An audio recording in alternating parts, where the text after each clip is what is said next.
going on YouTube? GeoSnow right here. So in today's video we have an update for Misaka, which is basically a tweaking platform for non-jailbroken devices running iOS 16.0 all the way up to iOS 16.6 beta 1. So you can use this to basically install tweaks on your device, themes and customizations, just like you do with Cydia and Cilio, but without being jailbroken. It's pretty nice actually. So a new version is out, the version 2.5.1. The release is available here on GitHub, on the Misaka repo, 2.5.1. No information about what this contains and stuff like that, but it was released 3 days ago. But you should know that the version 3.0 is also coming soon, with a lot of new features and rewrites and stuff like that. If you want to learn more about Misaka Package Manager and what it does and how it works, what you can install through it, I made an article available over here on my website. A lot of it is still relevant and it does contain a lot of information about what you can find inside, but it's full of tweaks and stuff that you can install without being jailbroken. And all these tweaks cannot be detected by jailbreak detection, so you don't need to worry about applications not working. This is developed by Straight Tamago, but there is something important I should mention. Straight Tamago's Discord account was disabled,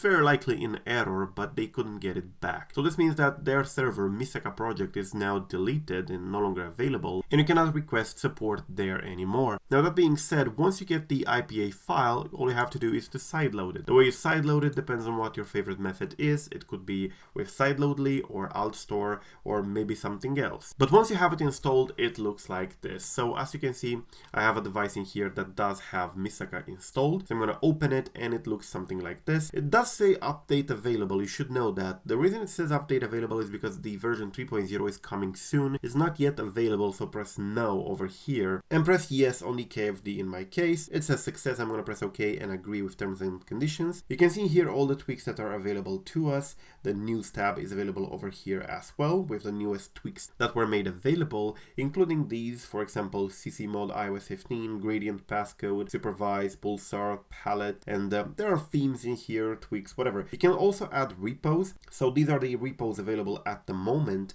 but you can add more repos and those repos contain tweaks, various customizations. It's really a lot like Cydia and Cilio and stuff like that, but for non-jailbroken devices. Right now I don't have any packages. Here's also a file manager if you need one. Bare bones file manager, but works well. So let's try to install something. For example, you have this one over here. This tweak says that it enables dynamic island and iPhone 10 gestures on older devices probably. For example, if I want to install Frosted UI, I'm going to press in here, press Q and confirm, and it will download and install the tweak. We have it now in here on packages. We can apply it. So we can now select it over there, press the box in there and press apply all. This will apply all the tweaks that you have installed, and that's it. Now you can also check out all the sources individually and see exactly what tweaks are available. For example, if you go ahead in here, there's quite a lot of them. This one being an icon pack, for example, but it's not supported because it only works with MDC or McDirty Cow. You can see the required iOS version in there. In my case, I have the KFD version of iOS, so kernel file descriptor. So I need to find tweaks that work with KFD. This tweak, for example, works fine on my iOS version. I'm going to press it and confirm.